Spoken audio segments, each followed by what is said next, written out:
Hey guys, M3PRT here. So we all know that the Model 3 is a lesson in minimalist design, and as a result it lends itself quite well to a number of aftermarket customizations. So in today's video I'm going to take you through a number of accessories which I bought for my Model 3 and go through some recommendations for you guys. So let's get started. The very first accessory I bought for my Model 3 was a Jetta USB Hub. You'll all know if you watched my Tesla infotainment video that the Model 3 comes with two USB ports in the center console. However, if you're using something like Sentry Mode or Dashcam, then you'll need one of these USB ports for your USB memory stick. This means that you're left with only one other USB port to charge your phone or use a games controller.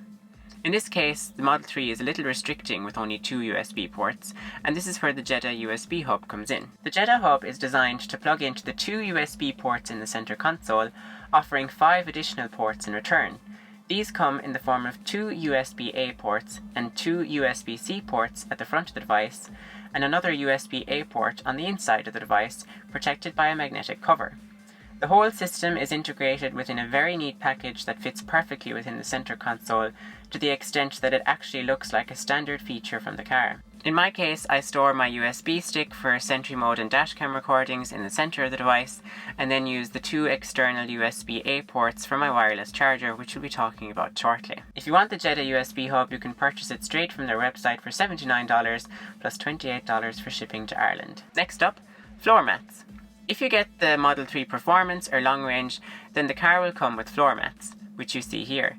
But if you get the standard range, it won't come with any floor mats. The floor mats are nice, but if you're living in a country like Ireland where we get a lot of rain and we have a lot of mucky roads, then they won't stay nice for very long. Tesla make a set of optional rubberized mats which can be used for all weather climates, but they only sell those in left-hand drive configurations, which doesn't bode very well for us who live in the UK or Ireland and require right-hand drive configurations. Fortunately, I was able to find a set of right-hand drive rubberized Model 3 mats on Amazon for £150. At £150 they're definitely not cheap, but once I received them I realised they were of extremely high quality.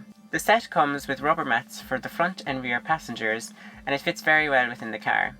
It also offers great side protection, which is very important if you tend to have mucky shoes, and they're also completely waterproof. This also means that they're super easy to clean. In my case, I just power wash them for about 2 minutes and then they come out like new. To protect the boot and the frunk, I bought some all-weather mats from Tesla's online store. The boot mat cost €130 and the frunk mat cost €88. The mats come rolled up in boxes like these, so when you take them out and put them in the car, it'll take a little while for them to flatten out.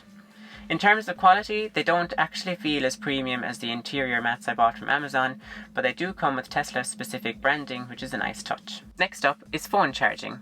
Most modern luxury cars come with a wireless charger, but the Model 3 doesn't. The car comes with a dedicated phone holder in the center console, which is located just above the USB ports.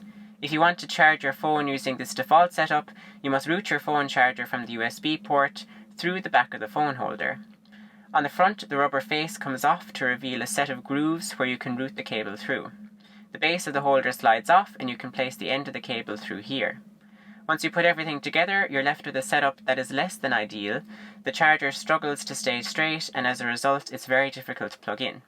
The design of the rubber mat also means that the phone tends to slide about really easily when going around corners, which can be quite distracting.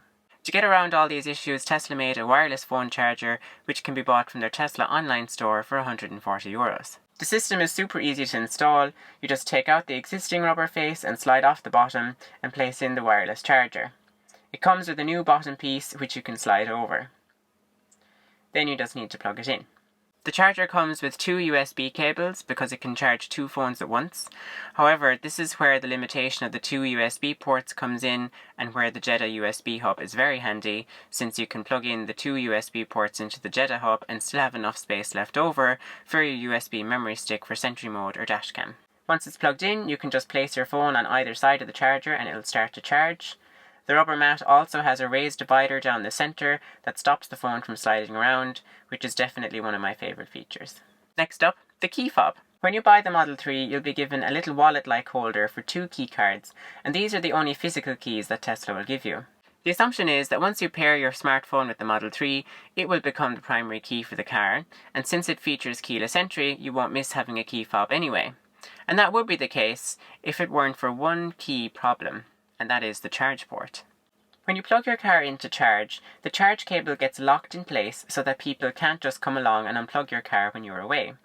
If you're using a Tesla branded charger like a supercharger or wall connector, they come with a little button which you can press to unlock the charger once a registered key is detected nearby. However, if you're using any other type of charger, like an ESB public charger for example, these don't come with a dedicated button to automatically unlock the charge port.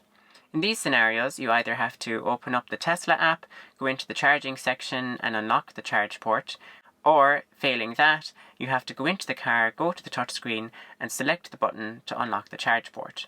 Neither of these circumstances are very convenient, especially if it's raining outside and you have to run between the front and the back of the car. This is where the key fob comes in. The key fob can be purchased from the Tesla online shop for €160 and provides a really simple solution for this issue.